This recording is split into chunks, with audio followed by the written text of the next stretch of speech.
Antes do Congresso, Arthur Lira e Rodrigo Pacheco, na verdade, o presidente da Câmara, né, e o presidente do Senado, e também o ministro da Fazenda, Fernando Haddad, discutem a reforma tributária durante evento em Brasília. Acompanhe a Catiúcia Sotomayor, porque ela tem mais detalhes. A reforma tributária entra em pauta na Câmara antes do recesso parlamentar. É o que garante o presidente da Casa, Arthur Lira, que deve liberar o texto final nesta quinta-feira, após reunião com governadores. A proposta é criar um IVA dual, unificando 5 tributos municipais, estaduais e federais, com cobrança no local de consumo do produto ou serviço. Também deve ser discutido o Fundo de Desenvolvimento Regional, previsto no texto aprovado pelo Grupo de Trabalho da Reforma Tributária na Câmara, e que servirá de reserva financeira para a compensação de perdas de arrecadação de estados e municípios durante a transição entre sistemas de impostos, permitindo aos estados, por exemplo, reduzir alíquotas de ICMS para atrair investimentos.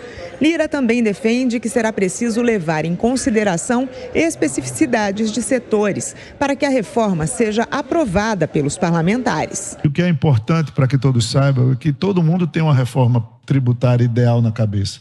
Mas o nosso objetivo é fazer uma reforma possível. É uma reforma que simplifique, que desburocratize, que absolutamente traga segurança jurídica. Em evento da Confederação Nacional da Indústria, que debateu os desafios políticos da simplificação tributária, o presidente do Senado, Rodrigo Pacheco, disse que após 3 décadas, o Congresso está maduro para debater o tema. O coroamento dessa estabilidade, do momento que nós estamos muito propícios de uma paz institucional que nos leva a grandes conquistas nacionais, é a reforma tributária. O ponto alto para o Congresso Nacional e o ponto alto para a sociedade brasileira é a elaboração, e vou dizer mais, a correção de um sistema de arrecadação distorcido por uma série de regras contraditórias e que acabam sacrificando o setor produtivo brasileiro. Então eu confio muito no bom senso, muito na obviedade da necessidade da reforma tributária. Já o ministro da Fazenda, Fernando Haddad, declarou que a aprovação da reforma tributária vai resultar em um choque de produtividade na economia brasileira nos próximos anos, que o fundo não será um obstáculo para a mudança. Há propostas alternativas a um Fundo de Desenvolvimento Regional que serão discutidas na mesa de negociação.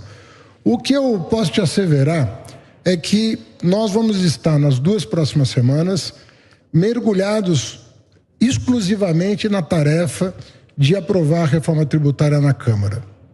Nós temos aí um compromisso, muitos parlamentares, de que desejam aprovar a PEC antes do recesso. E, portanto, alguma coisa antes do dia 10 de julho.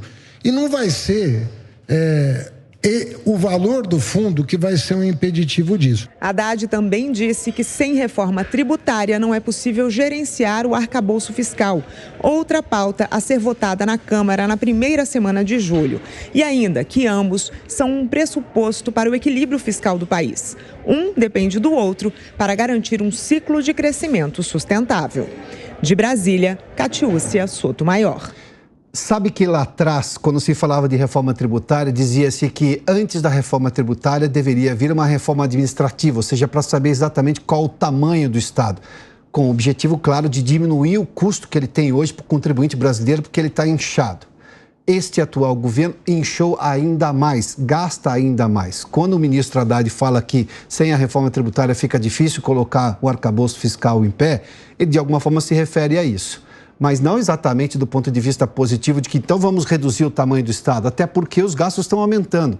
Pela proposta do governo de arcabouço fiscal, só aumenta. A proposta que está saindo do Senado agora, pelo menos da Comissão de Assuntos Econômicos do Senado, ela está tirando, excluindo da conta alguns setores. Como, por exemplo, ali eu estou falando do Fundo Constitucional do Distrito Federal, o Fundeb, mas também apoio à ciência. Só que isso continua sendo gasto. E se continua sendo gasto, precisa ser pago. E quem paga a conta do governo federal é o contribuinte brasileiro. É mais arrecadação. E se não se arrecada mais do que se gasta, tem que fazer empréstimo. E se você faz empréstimo, você gera um problema gigantesco. E qual é esse problema gigantesco? Que o crédito fica muito caro para todo mundo, inclusive para o próprio governo.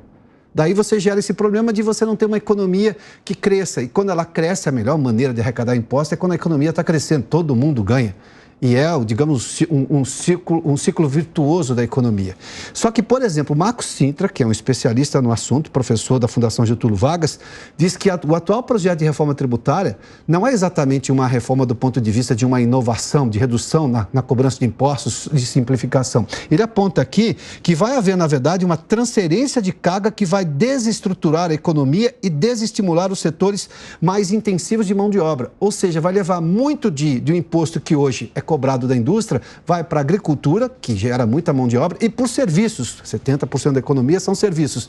Ou seja, onde você mais gera emprego, que você tem um retorno, porque as pessoas têm renda e depois elas gastam, e obviamente você arrecada também quando elas estão empregadas, porque são empregos formais, esse setor vai ficar mais tributado. Qual é o avanço diante desse aspecto?